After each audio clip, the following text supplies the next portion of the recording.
মালয়েশিয়াতে এখন প্রায় অনেক রাত্র, শুইতে গেছিলাম। শোয়ার সময় হঠাৎ একটা ভিডিও নজরে আসলো, এটা আপনাদেরকে দেখাই।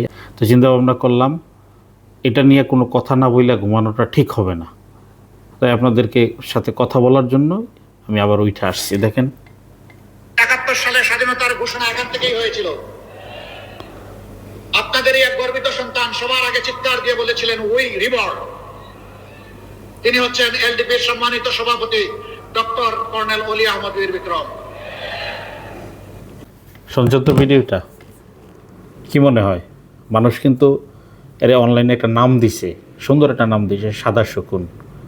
আসলে কি সাদা শকুন?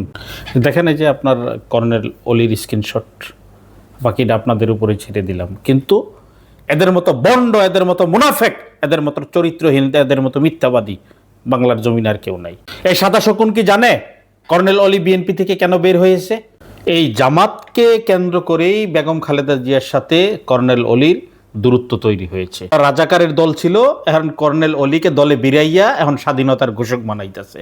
বন্ড মুনাফেক ছোট্টামি ধরা খাইছে, তো এনার মাথার তার ছিঁড়ে গেছে গা, এনার পাবনায় পাঠানো দরকার। কর্নেল অলিকে দলে নিয়ে সাদা শকুনরা মনে করছে ইতিহাস পাল্টাই দিবে। না, ইতিহাস তাদেরকে রাজাকারী বলবে, ইতিহাস তাদেরকে যুদ্ধ অপরাধী হিসাবে ট্রিট করবে, ইতিহাস তাদেরকে দর্শন এবং হত্যাকারী হিসাবে গণ্য করবে।